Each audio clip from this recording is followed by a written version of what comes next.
ओं नमो भगवते वासुदेवाय। तृतीय स्कंद सप्तदश अध्याय। तहु से असुर रूपरे जन्मिले दितिर उदरे। हिरण्याक्षर दिग्विजये चरित 17 अध्याय। मैत्रेय उवाच ब्रह्मा वचने देवगण शुणिले अद्भुत कारण। विधाता पादे प्रणामिले आनंदे निज पुरे गले। दिति कश्यप आज्ञा पाई पुत्रंक जन्मे शंका बही। 7 बरस पूर्ण हेला बेनी बालक प्रसविला। से बेनी पुत्र जन्म काले दिबी मेदिनी अंतराले। घोर उत्पात भयंकर देखि कंपिले सुर नर। चल अचल संगे मही कंपिले महाभय पाई। दहिला प्राय अष्ट दिगे दिशन्ति अनल संजगे। उल्लका संकुल धूमकेतु जे आदि सर्व भय हेतु। कर्कशे बहई पवन उच्चे शुभई घोर स्वन। घोर प्रचंड बात बले वृक्षे उड़िले अंतराले। धूଳି पुरिला 10 दिशे निबिड़ अंधार प्रकाशे। उच्चे हसिला प्राय होई तड़ित मेघे आच्छादई। गगने जेते ज्योति थिले घोर तिमिरे न दिसिले। गगने न दिशई पथ तम आकाश कलाग्रस्त। समुद्र गर्जिला तरंगे क्षुभित मकरादि संगे। नदीरु जल सुखी गला निबिड़ पंक प्रकाशिला। आकाशे चंद्र दिवाकर मंडले दिशन्ति धूसर। बिना मेघरे जे निर्घात होइला घोर वज्रपात। निर्घाते रथ घोष बिले गर्जिले जेन्हे अंतराले। फेर बगण पूर्व मुखे नाद करन्ति अति दुखे। करन्ति अति घोर स्वन तुंडे की जले हुतासन। शृगाली उल्लक हुंकार नादे करन्ति अति खर। गंधर्व संगे स्वाने मिली कांदन्ति ऊर्ध्वे मुख तोली। भृखु पड़न्ति पक्षी गणे अरण्य पशु घोर स्वने। मूत्र पुरीश उत्सर्गन्ति रासभ स्वने मही भीति। गावो दुहन्ते रक्तस्रवे गगने घोर नाद शुभे। आकाशे पुरी मेघमाळे पूज बरसन्ति गहळे। लिंगे कांदन्ति शक्तियुक्ते वृक्षे पड़न्ति बिना बाते। आकाशे ग्रह गणे मिली शून्ये नाचन्ति तारा बळी। ग्रहे करन्ति घोर रण प्रहारे दिशे अग्निकोण।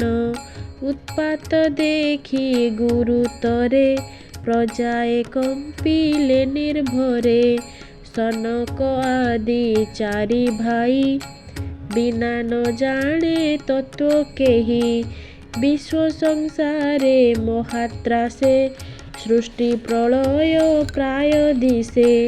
एमन्ते कश्यप भुवने पुत्रे बढ़न्ति दिने दिने। स्वभावे कर्कश शरीर दिशन्ति महाभयंकर। पर्वत प्राय दिने दिने बढ़िले कश्यप भुवने।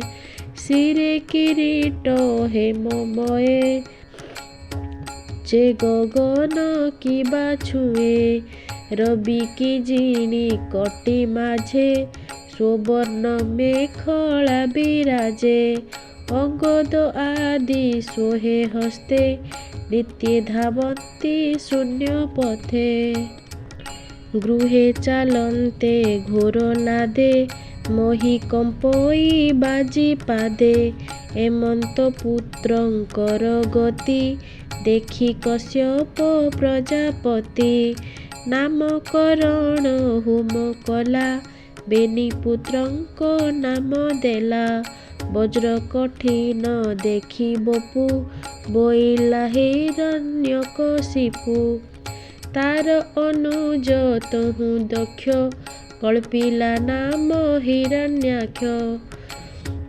ଦିନକୁ ଦିନ ମହାବପୁ ବଢ଼ିଲା ହିରଣ୍ୟକଶିପୁ ତପେ ବ୍ରହ୍ମାଙ୍କୁ ତୋଷ କଲା ସ୍ୱଭାବେ ତେଜ ଅନର୍ଗଳା ଗଦା ବୁଲାଇ ମହାରୋଷେ ବେଗେ ଧାଇଲା ଦଶ ଦିଶେ ଦେଖି ତାହାର ଦୁଷ୍ଟପଣ ଭୟେ କମ୍ପିଲେ ଦେବଗଣ ବେଗେ ମିଳିଲେ ତାର ପାଶେ ଖଟିଲେ ଜୀବନର ଆଶେ ତାର ଅନୁଜ ହିରଣ୍ୟାକ୍ଷ ଗଦା ସମରେ ମହାଦକ୍ଷ ଜ୍ୟେଷ୍ଠ ଭ୍ରାତାର ପ୍ରିୟକାରୀ ଯୁଧେ ବୁଲଇ ଗଦା ଧରି ବଳେ ପଶିଲା ସ୍ୱର୍ଗପୁରେ ସୁବର୍ଣ୍ଣ ନୂପୁର ପୟରେ ଚାଲନ୍ତେ ରୁଣୁ ଝୁଣୁ ବାଜେ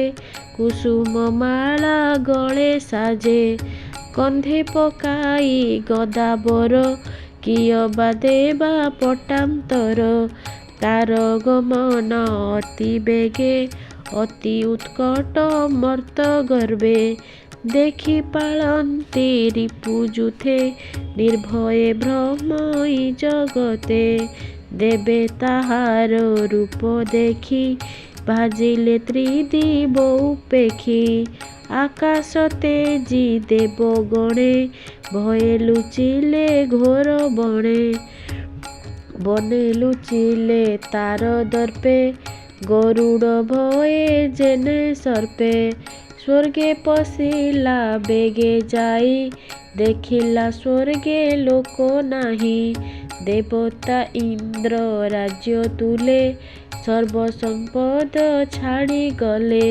ଦେଖିଣ ଇନ୍ଦ୍ରର ସମ୍ପଦ ଅନେକ କଲା ଘୋର ନାଦ ମୁହୂର୍ତ୍ତେ ସ୍ୱର୍ଗ ପୁରେ ବସି ପୁଣ୍ୟ ମିଳିଲା ମର୍ତ୍ତେ ଆସି ଅସୁର ବିଚାରଇ ମନେ ପଶିବି ବରୁଣ ଭୁବନେ ମୋହର ପ୍ରାୟ ଗଦା ବଳେ କେୟ ବା ଅଛନ୍ତି ପାତାଳେ ଏମନ୍ତେ ମନେ ବିଚାରିଲି ଜଳଧି ମଧ୍ୟେ ସେ ପଶିଲେ ସେ ମଦମତ୍ୟ ହସ୍ତି ପ୍ରାୟେ ଜଳଧି ମଧ୍ୟେ ଅବାଗାହେ ଜଳେ ପଶନ୍ତେ ମହାସୁର କମ୍ପିଲା ବରୁଣର ପୁର ଭାଜିଲେ ଜଳ ଜନ୍ତୁ ଗଣେ କେବା ବଳିବ ତାକୁ ରଣେ ସଭୟେ ସର୍ବେ